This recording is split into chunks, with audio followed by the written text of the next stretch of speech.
हरे कृष्ण।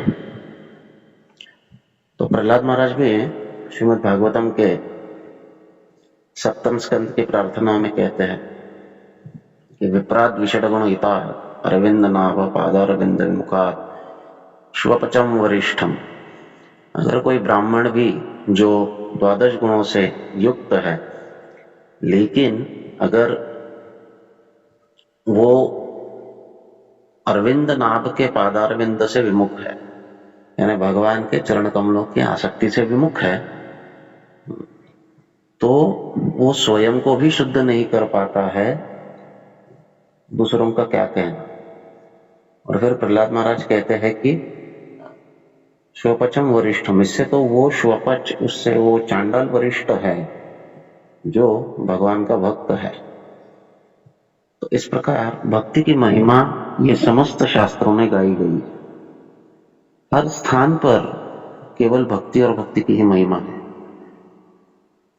इसको समझना बहुत आसान है, बहुत ज्यादा आसान है, लेकिन बद्ध जीव का जो अहंकार है वो इसे समझने नहीं देता है।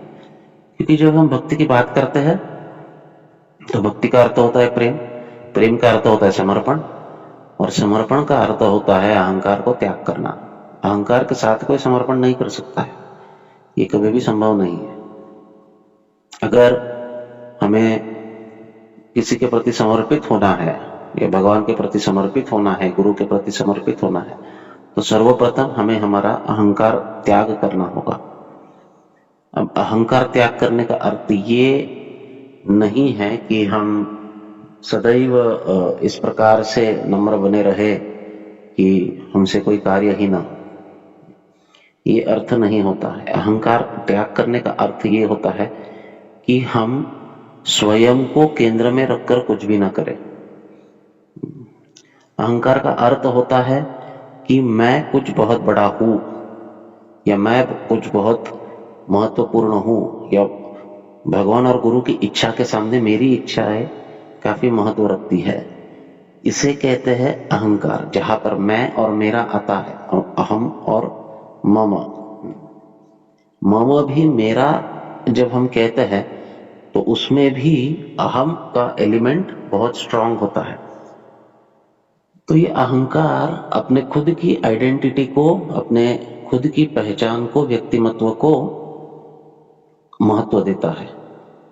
और जब खुद को महत्व दिया जाता है तो वहां पर प्रेम नहीं है, वहां पर भक्ति नहीं है, वहां पर समर्पण नहीं है।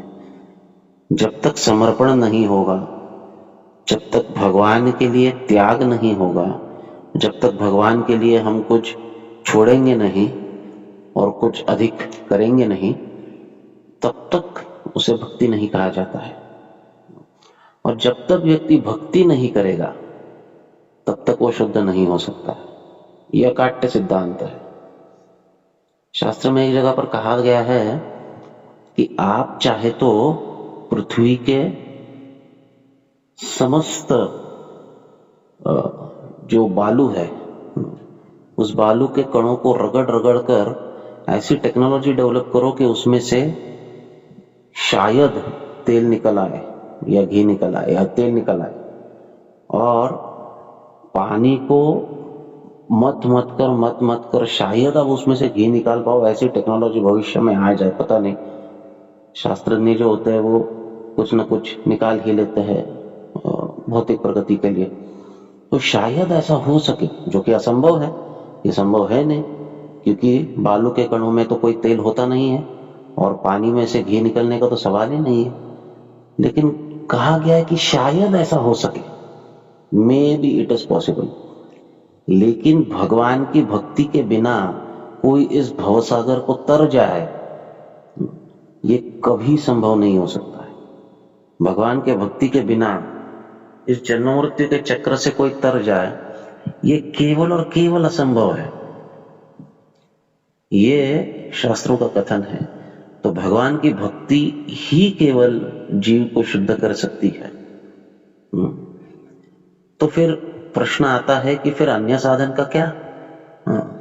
शास्त्रों में ध्यान का भी महत्व दिया गया है, ज्ञान का भी महत्व दिया गया है, तो उसका क्या?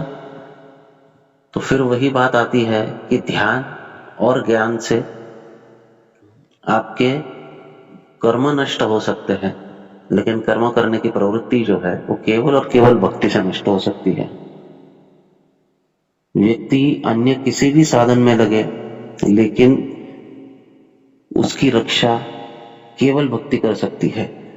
और भक्ति में अगर जीव को अपने आप को बनाए रखना है तो उसे नाम के सिवा और कोई सहारा नहीं है।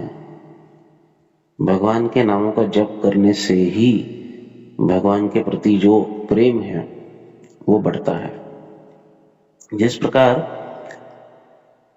हरि चरणों में समर्पित हुए बिना कोई भवसागर को नहीं तर सकता है, उसी प्रकार नाम उच्चारण से विमुख व्यक्ति भक्ति में प्रगति नहीं कर सकता है। ये संभव नहीं है, ये बेसिक इंग्रेडिएंट है। इसलिए चाहे कोई कैसा भी हो, लेकिन उसका नाम उच्चारण में, नाम संकीर्तन में, हरिनाम के जप में श्रद्धा होना बहुत आवश्यक है। ये जब होगी तभी उसकी भक्ति में प्रगति होगी, और अगर उसकी भक्ति में प्रगति होगी तो ही संभव है कि वो भवसागर से तर सकता है। अन्यथा आप चाहे कोई भी साधन कर ले, कितना भी कर ले, कैसे भी कर ले, कुछ भी कर ले, फिर भी आप भवसागर से नहीं तर सकते हो, क्योंकि कर्म करने की प्रवृत्ति, जो वासना का त्याग है, भौतिक विषय सुख वासना का, ये केवल और केवल भक्ति के द्वारा हो सकता है, अन्य किसी भी क्रिया कर्म या साधन के द्वारा नहीं। और नाम के बिना भक्ति को भक्ति नहीं कहा जा सकता है। ये सहजिया भाव हुआ जो नाम में श्रद्धा रखे बिना भी भगवान की भक्ति करने का दिखावा करता है। तो हमें अगर सीरियस भक्ति करनी है तो बहुत आवश्यक है कि हम सीरियस रूप से भगवान का नाम ले, बहुत गंभीर रूप से इस नाम संकीर्तन आंदोलन को ले और इसमें अपना पूरा सक्रिय सहभाग दे। हरे कृष्ण।